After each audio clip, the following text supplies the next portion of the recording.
നബി സല്ലല്ലാഹു അലൈഹി വസല്ലം തങ്ങളെ മരിച്ചു കാണാൻ ആഗ്രഹിച്ചിരുന്നു മക്കക്കാർ. നബി സല്ലല്ലാഹു അലൈഹി വസല്ലം തങ്ങളെ മരിച്ചു കാണാൻ ആഗ്രഹിച്ചിരുന്നു മക്കക്കാർ. അതേപോലെ നബി സല്ലല്ലാഹു അലൈഹി വസല്ലം തങ്ങളുടെ കൂടെയുള്ള വിശ്വാസികൾ. അതെന്തിനാ മരിച്ചു കാണാൻ ആഗ്രഹിക്കുന്നത്? അതാണ് പിന്നെ ഈ ഇമാം ഷാഫി റഹ്മത്തുള്ളാഹി അലൈഹിയുടെ ചരിത്രം വായിക്കുമ്പോൾ ഇമാം ഷാഫി ഇവിടെ ജീവിച്ച നാളിൽ അദ്ദേഹം ഒരു സകല കലാ വല്ലഭനാണ്. അദ്ദേഹത്തിൻ്റെ ഉദയത്തോട് കൂടിയിട്ട് അന്ന് ഇമാം ഷാഫിയൊക്കെ ഇവിടെ ജീവിച്ച കാലത്ത് മദ്ഹബുകളുടെ ഒരു പ്രളയമാണ്.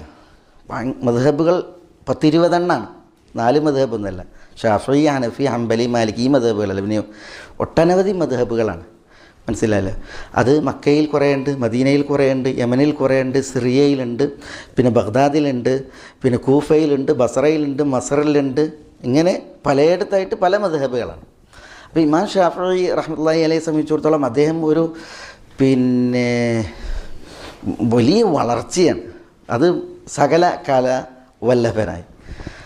മക്കയിൽ അത് വളർന്നു തുടങ്ങി, മദീനയിലേക്കത് വ്യാപിച്ചു, പിന്നെ ഈ ബഗ്ദാദിലേക്ക്, ഈജിപ്തിലേക്ക് ഇങ്ങനെ പ്രസരിക്കാൻ. അപ്പോൾ അന്ന് സ്വാഭാവികമായിട്ടും ഈ മദഹബി പക്ഷപാതിത്വം രൂക്ഷമായിട്ടില്ലെങ്കിലും അതിൻ്റെ തുടക്കം വരലെടുത്തിരുന്നു. അപ്പോൾ ഇമാം ഷാഫി റഹ്മത്തുള്ളാഹി അലൈഹി ഈജിപ്തിലേക്ക് പോകാൻ തീരുമാനിച്ചു. ഈജിപ്തിലേക്ക്. അപ്പോൾ ഈജിപ്തിൽ അന്ന് മാലിക്കി മദ്ഹബ് വേരൂന്നിയ സമയമാണ്. ഇമാം മാലിക്കിൻ്റെ വീക്ഷണങ്ങൾക്ക് വളരെ പ്രസക്തിയും അതിന് വളർച്ചയും ഉണ്ടായൊരു സമയമാണ്. അപ്പോൾ അവിടേക്കാണ് ഇനി ആര് പോണത്? ഇമാം ഷാഫി റഹ്മത്തുള്ളാഹി അലൈഹി പോണത്. അപ്പോൾ മാലിക്കി മദ്ഹബിൽ ഒരു പണ്ഡിതനാണ് അഷ്ഹബ് ഇബ്നു അബ്ദുൽ അസീസ്. അഷ്ഹബ് അദ്ദേഹം ഒരു ദുആ, സുജൂദ് കിടന്നിട്ടാണ് ദുആ ചെയ്യുന്നത്. എന്ത്? ഇമാം ഷാഫിയെ മരിപ്പിക്കാൻ. അള്ളാഹുവേ, ഷാഫിയെ നീ മരിപ്പിക്കണമേ, അതില്ല എങ്കിൽ ഇമാം മാലിക്കിൻ്റെ ഇൽമ് നിഷ്പ്രഭമാകും എന്നാണ്. അത് അദ്ദേഹം മാലിക്കി മദ്ഹബുകാരനാണ്. ഇത് പിന്നെ ഷാഫിയെ നീ മരിപ്പിക്കണമേ, അല്ലെങ്കിൽ ഇമാം മാലിക്കിൻ്റെ വിജ്ഞാനം നിഷ്പ്രഭമാകും എന്നാണ് അദ്ദേഹത്തിൻ്റെ സങ്കടം. അത് സുജൂദ് കിടന്ന് പ്രാർത്ഥിക്കുകയാണ്. അത് ഇമാം ഷാഫി കേൾക്കുകയാണ്. ഇമാം ഷാഫിൻ്റെ ഈജിപ്തിലെ ശിഷ്യന്മാരിൽ 2 റബിയമാരുണ്ട്. റബിയ ബിൻ അബ്ദുൽ ജബ്ബാറും റബിയ ബിൻ സുലൈമാൻ അൽ മുറാദിയും. ഈ ഇമാം ഷാഫിയുടെ ഏറ്റവും അടുത്ത റബിയ ബിൻ സുലൈമാൻ ഇത് കേട്ട് ഇമാം ഷാഫി അത് അറിയിക്കുകയാണ്. അപ്പോൾ ഇമാം ഷാഫി കവിയാണ്. അദ്ദേഹത്തിന് ദീവാനുണ്ട്. നല്ല പ്രസിദ്ധമായ, നല്ല സുന്ദരമായ കവിതകളുടെ ഉടമയാണ് ഇമാം ഷാഫി റഹ്മത്തുള്ളാഹി അലൈഹി. അപ്പോൾ ഇമാം ഷാഫി അതിനോട് പ്രതികരിക്കുകയാണ്. തമന്ന റിജാലുൻ അൻ അമൂത വ ഇൻ അമുത് ഫതിൽക സബീലുൻ ലസ്തു ഫിഹാ ബി ഔഹദി. തമന്ന റിജാലുൻ അൻ അമുത്, ചില ആളുകൾ ആഗ്രഹിക്കുകയാണ് ഞാൻ മരിക്കാൻ.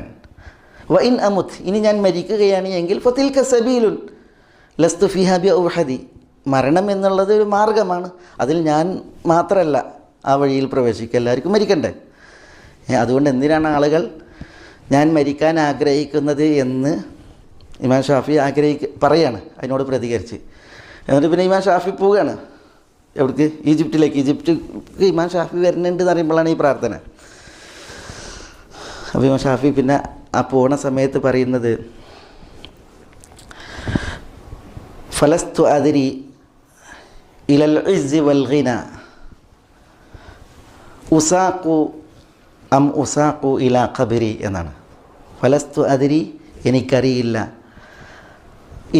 ഇലൽ ഇസ്സി വൽ ഗിന, ഞാൻ ഐശ്വര്യത്തിലേക്കാണോ ഇസ്സത്തിലേക്കാണോ ഉസാഖു ഞാൻ നയിക്കപ്പെടുന്നത്, അം ഉസാഖു ഇലാ ഖബരി, അതല്ല എൻ്റെ ഖബറിലേക്കാണ് ഞാൻ നയിക്കപ്പെടുന്നത് എന്ന് എനിക്കറിയില്ല എന്ന കവിത പാടിയിട്ടാണ് എന്തിന് ഇമാം ഷാഫി മക്കയിൽ നിന്ന് മിസ്റിലേക്ക് പോണത്.